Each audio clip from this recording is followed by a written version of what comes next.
I just love this pie. I just think this is such a crowd pleaser. Hi, I'm Amy Traverso, Senior Food Editor at Yankee magazine, and today I'm making a really fun Thanksgiving dessert for you.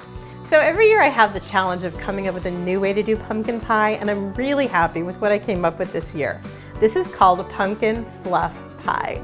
If you don't know what the fluff means, it refers to marshmallow fluff, which is an iconic New England ingredient. It was invented in 1917 in Somerville, Massachusetts by a man named Archibald Query. It actually really does taste very good. So this is just kind of this yummy, ooey gooey marshmallow spread, and I'm gonna mix it with some cream cheese, and I'm gonna mix it with some salt and put that in a pre-baked pie shell. And this is a 2-layer pie. So you have this fluffy marshmallow layer, and then you have a pumpkin layer that you actually cook on the stove. So this is a stovetop pie, which is kind of a good way to free up oven space on Thanksgiving.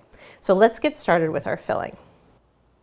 So I'm gonna put my fluff in here now. It's very sticky, and you have to kind of coax it in there, but it's getting in there okay. It's very gooey and delicious. Okay, and then I've got 3/4 of a cup of cream cheese. And then I'm gonna add 1/8 teaspoon of salt, just a little bit. I'm gonna use the rest of it in the pumpkin layer. And then you just whip this up. It's very simple. It's 3 ingredients, and that's the bottom layer of your pie. So let's go.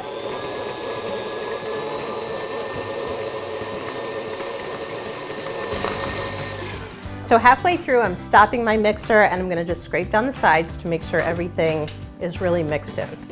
The fluff part tends to stick to the bowl, so you want to kind of get in there and really work it. Now we're going to mix again.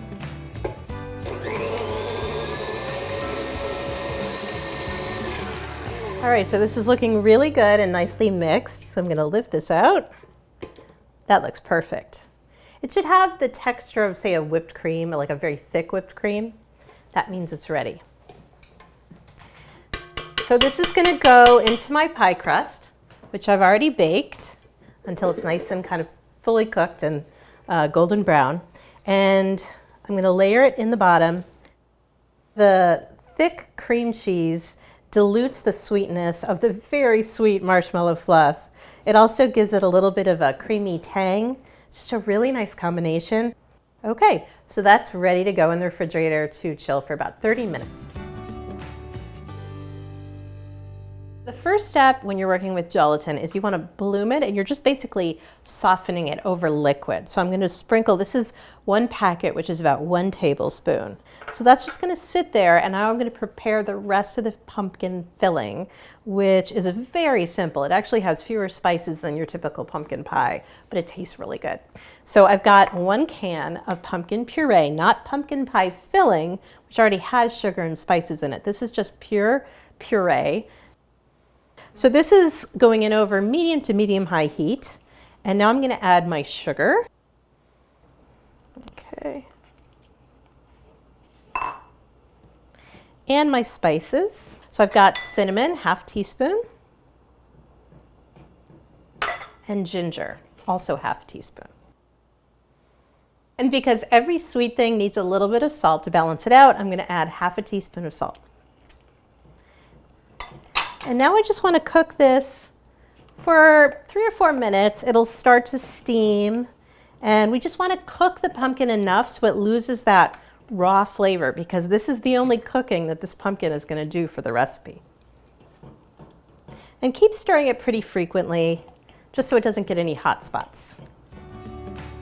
Okay, it's cooked long enough now. It gave me a little bit of steam. So I'm going to take off the heat, and I'm going to add my 1/2 and 1/2 mixed with gelatin.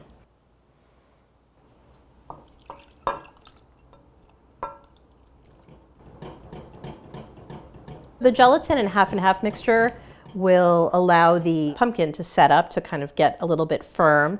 The nice thing is the 1/2 and 1/2 also cools down the mixture, which you want to do before you pour it into the pie shell. You don't want it to go in piping hot.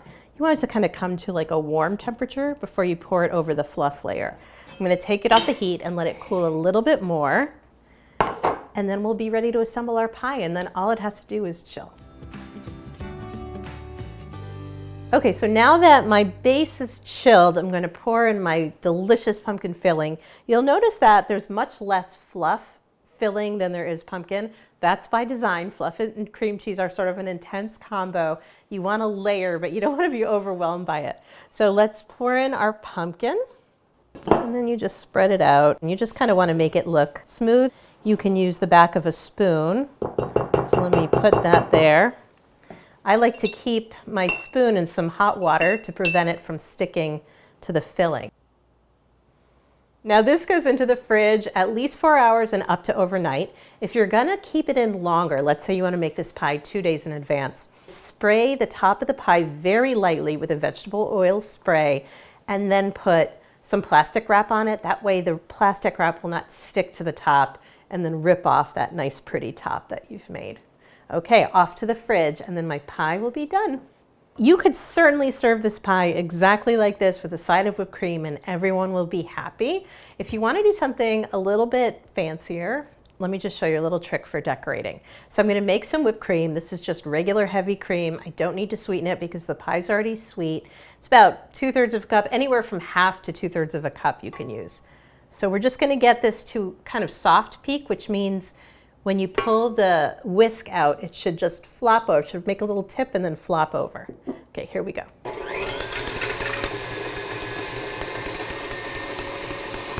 So we're going to pipe some whipped cream around the top of the pie. We're going to make little dots.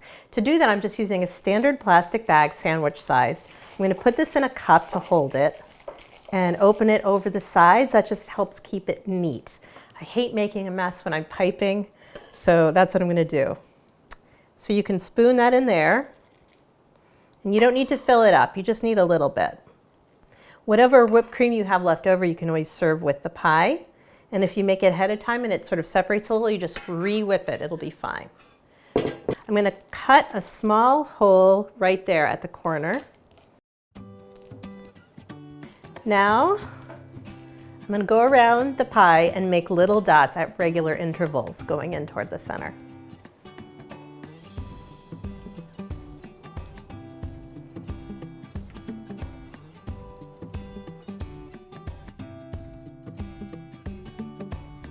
There. And the last step you could do if you want to make it a little extra fancy, take a toothpick, or this is just a wooden skewer, and you just drag it down through the whipped cream dots and make little heart shapes. Just a pretty little decorative pattern, like little leaves. You can also do this step while the pumpkin topping is still soft. If you do it when the pumpkin topping is soft, you get more of a flat surface. And I'm turning the pie in the same direction so that I get the same direction on the tails of the hearts.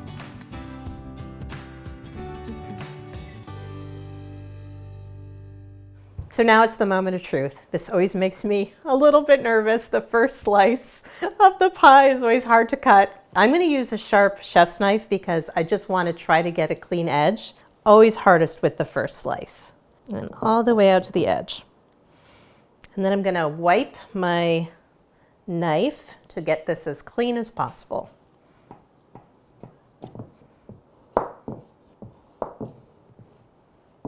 Okay. This is a little tchotchke that I got. It makes it a little bit easier to lift the first slice out of your pie. Aha! We got it. And you can see the 2 layers, the creamy base with the fluff, and then the gorgeous pumpkin layer. And now I get to do the fun part, which is to try it out. I just love this pie. I just think this is such a crowd pleaser. I mean, kids love it. For grown-ups, it feels nostalgic and fun, and it really does taste great. It's just a great pie.